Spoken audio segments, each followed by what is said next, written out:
পুজোর প্রসাদ খাওয়ার বিধান কি?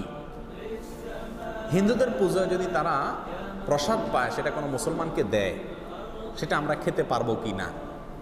এই প্রশ্নের উত্তর হলো যে পুজো উপলক্ষে অথবা অন্য ধর্মের মানুষের কোনো ধর্মীয় উৎসব উপলক্ষে কোনো খাবার যদি আপনাকে দেয়, সাধারণ খাবার, তাহলে সেটা খাওয়া আপনার জন্য জায়েজ। সাধারণ খাবার দিলে সেটা খাওয়া আপনার জন্য জায়েজ আছে।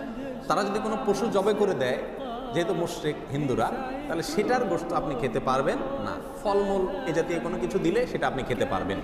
কিন্তু পূজার যে প্রসাদ, সেটা বিশেষ খাবার, সেটা মূলত দেবতার সামনে পেশ করা হয়ে থাকে।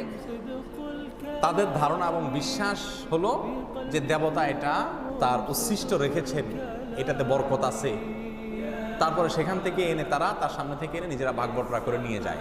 তো এইরকম উদ্দেশ্য যেহেতু সেখানে আছে, এই জন্য পুজোর প্রসাদটা খাওয়া জায়েজ হবে না, কারণ ওটার পেছনে একটা বাজে আকীদা এবং বিশ্বাস আছে। আর এমনিতে সাধারণ খাবার যদি তারা দেয়, তাদের পূজা উপলক্ষে খেতে পারে না। আলী রাদিয়াল্লাহু তাআলা আনহুর কাছে নাইরোজ উপলক্ষে, নাইরোজ মানে হলো মূলত নববর্ষ, অগ্নিপূজকদের ধর্মীয় উৎসবের দিন উপলক্ষে হাদিয়া পাঠানো হয়েছে, তিনি সেটাকে অ্যাকসেপ্ট করেছেন।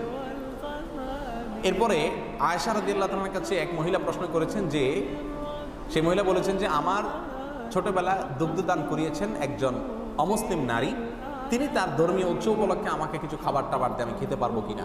তখন আয়েশা রাদিয়াল্লাহু তাআলা বলেছেন যে যদি কোনো পশুর গোশত দেয়, এগুলো খাবা না, কারণ মুশরিকদের জবাই করা পশুর গোশত খাওয়া যায় না। আর যদি কোনো ফলমূল ইত্যাদি দেয়, গাছের কিছু দেয়, তাহলে সেটা অবশ্যই তুমি খেতে পারবে। তাহলে ধর্মীয় দিবস উপলক্ষে দিলেও সেটা সাধারণ খাবার হলে খাওয়া যাবে, কোনো অসুবিধা নেই।